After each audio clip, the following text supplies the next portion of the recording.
Today we're gonna make a resin tag that is similar to this blue one that I did. Another came up requesting for a pink and purple back tag to be personalized, so this is the one I did the last time.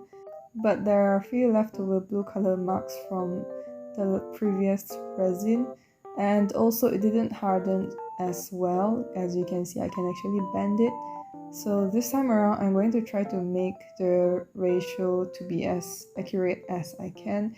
This is the mold, silicone mold that I usually used, and the resin tag from the previous batch. There are leftover resins that has hardened in the cup, so you can actually take it off if you're using a plastic cup that you can be recycled. But the number has to be 5 from what I've researched. As you can see, I'm peeling off a lot of the remaining resin from the last time that I did. It's quite easy to peel it off, so it's not a big deal actually. You can keep reusing the plastic cup as long as the resin is properly hardened from the last time, so that it doesn't get mixed with the new batch of resin that I'm gonna use for the upcoming redo for the pink tag.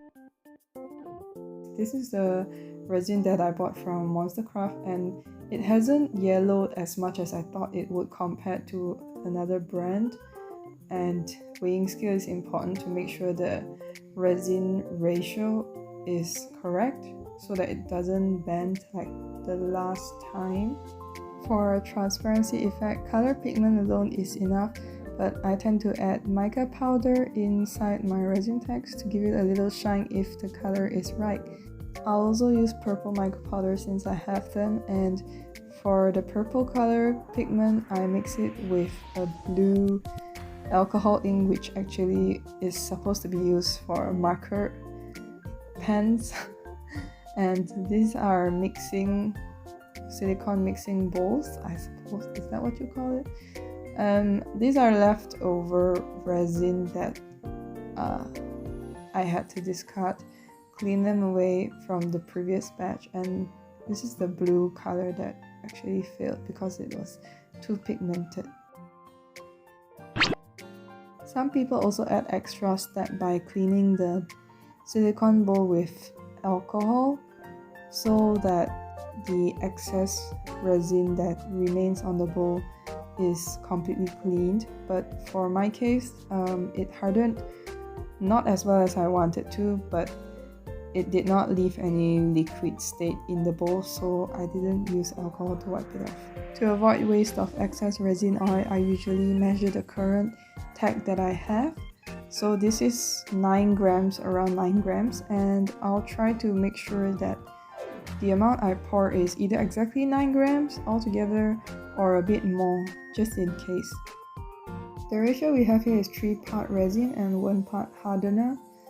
And since we have a total of 4 parts, I would use the total weight, which is 9 grams, and divide it by 4 parts. So I get 1 part of resin hardener, which is 2.25 grams.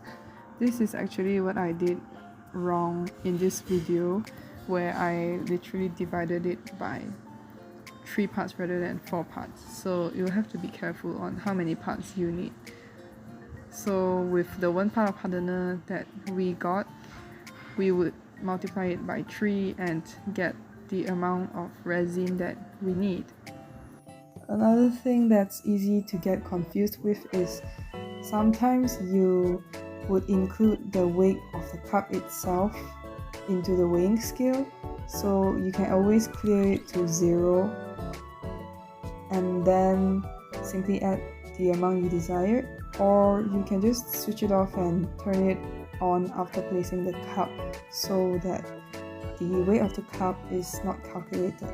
Of course, this applies only to digital weighing scales.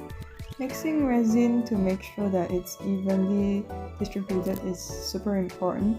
Sometimes at the beginning of the mixing stage, you would see tiny threads while mixing 2 of the AB parts, which I'm trying to show you here. If you can see in the spoon, there are small threads that you can see, So the goal is to make sure that all those tiny threads disappear after you completely mix the whole mixture. It's super important to make sure that your solution is mixed well enough, otherwise it could either cause your resin to be sticky at the end or your resin will not harden properly. Some people also recommend that we stir at least 5 minutes just to make sure that everything is stirred well enough, or for me, I usually scrape the sides, scrape the bottom, every possible sides of the cup just to make sure everything is mixed well enough. And until you do not see any tiny threads in your mixture, then that's when your resin is completely mixed. I prepared 3 mixing cups just in case I get the wrong color like the last time, and also very important to get a tissue to be placed at the side so that you don't end up dirtying the whole workspace, otherwise your hand is going to turn out sticky. Some people will actually wear gloves when dealing with resins because it's really hard to wash off once it gets into your hands. Soap doesn't work. Usually people recommend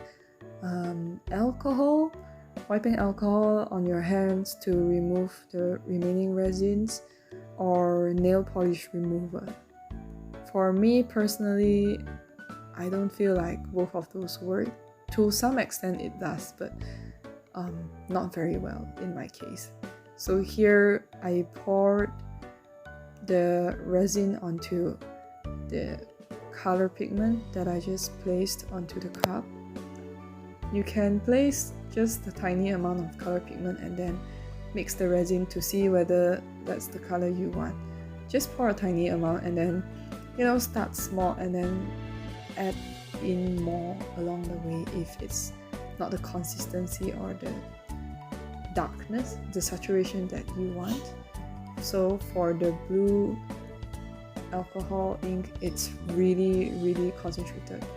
So I dip it on the side of the cup and then I just very gently dipped it on the mixing stick, but it still looks pretty dark compared to the purple that I showed you guys at the beginning, the pink tag, but this looks more purplish from the previous one, so I'm pretty satisfied with this purple color.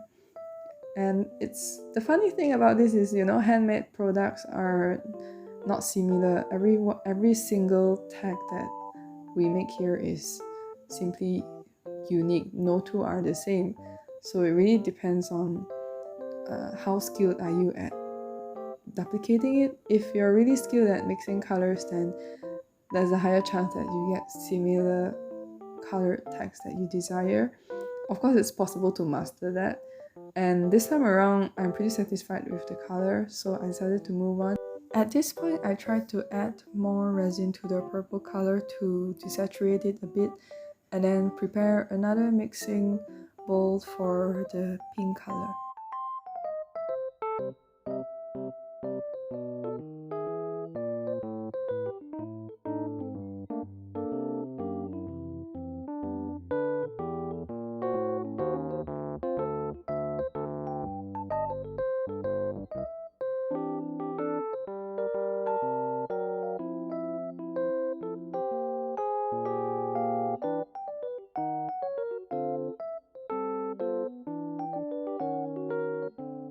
Now I move on with the mica powder.